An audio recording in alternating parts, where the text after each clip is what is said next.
August 2025.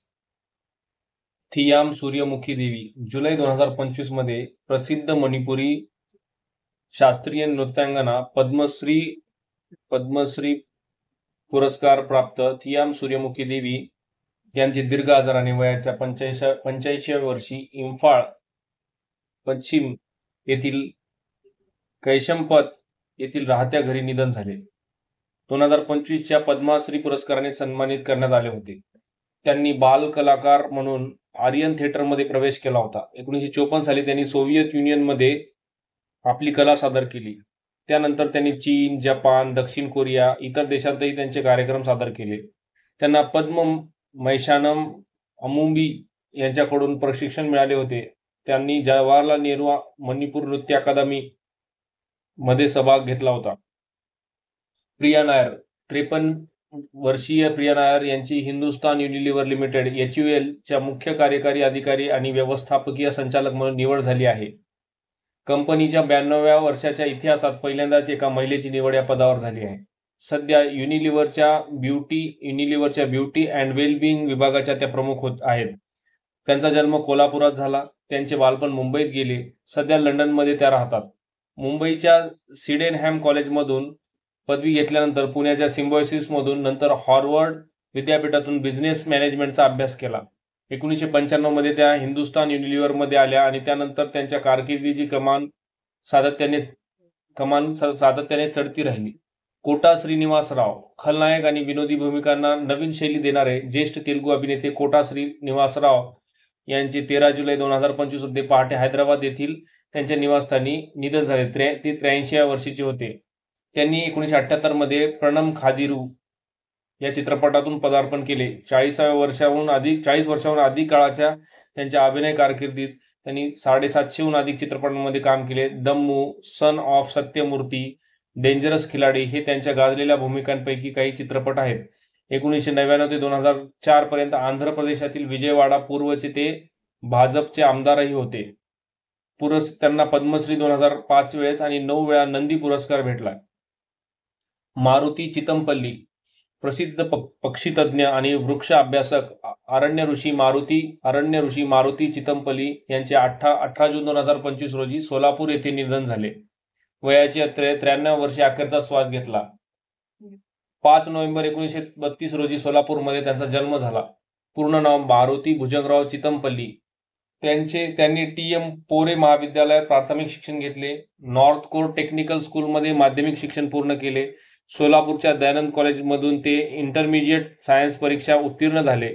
त्यानंतर कोईमुतूरच्या southern forest rangers कॉलेजमध्ये त्यांनी वनपाल क्षेत्रपदाची पदवी साठी प्रवेश घेतला. 1958 ते 1960 या काळात त्यांनी वनक्षेत्रपाल पदवीचे शिक्षण पूर्ण केले. मारुती चितमपल्ली यांच्या नोकरीची सुरुवात सातारा जिल्ह्यातील ढेबेवाडी येथील वन विभागात झाली.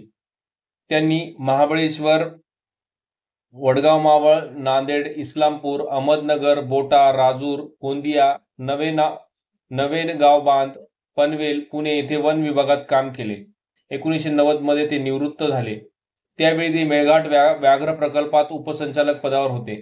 चितमपल्ली यांनी कर्नाळा पक्षी अभयारण्य, नवेगाव राष्ट्रीय उद्यान, नागझिरा अभयारण्य, मेळघाट व्याघ्र प्रकल्प यांच्या विकासात मोठे योगदान दिले.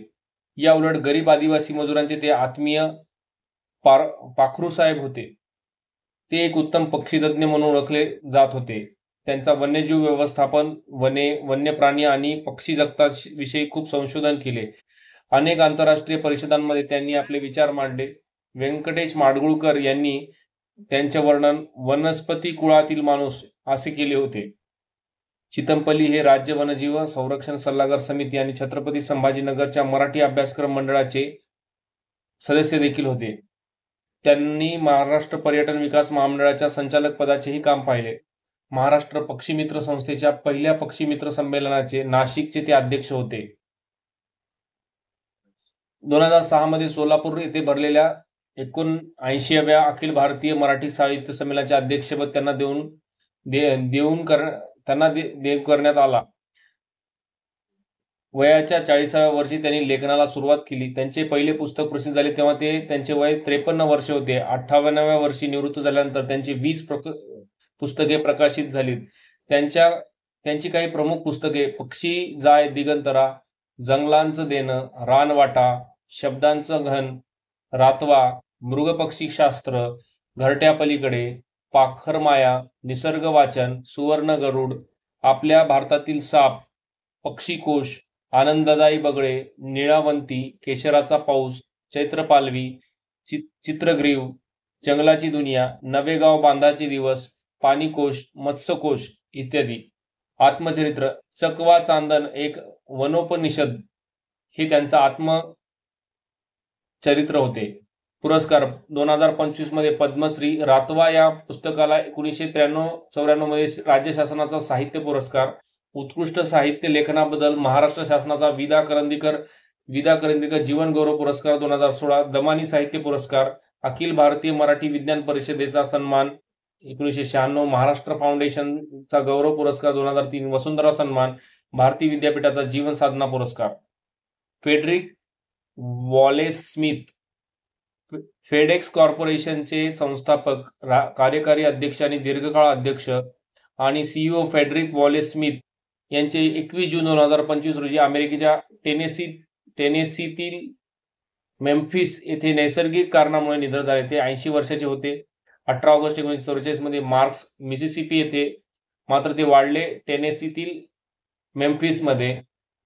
1966 मध्ये येल विद्यापीठातून अर्थशास्त्रात पदवी घेतल्यानंतर United states marine corps USMC मध्ये 4 वर्षे सेवा दिली. स्मिथ यांनी 1973 मध्ये 14 डॅसॉल्ट फाल्कॉन जेट्सच्या ताफ्यासह शिपिंग उद्योगात परिवर्तन घडवून आणण्याच्या दृष्टिकोनातून फेडरल एक्सप्रेस कंपनीची स्थापना केली. अध्यक्ष आणि सीईओ म्हणून त्यांच्या नेतृत्वाखाली फेडेक्स या छोट्या स्टार्टअप मधून एका बहुराष्ट्रीय कॉर्पोरेशन मध्ये वाढला. आज फेडेक्स ही जगातील सर्वात मोठी एक्सप्रेस ट्रान्सपोर्टेशन कंपनी आहे. स्मिथ यांनी 2022 मध्ये फेडेक्स कॉर्पोरेशनचे संस्थापक आणि कार्यकारी अध्यक्ष म्हणून पदभार सोडला होता.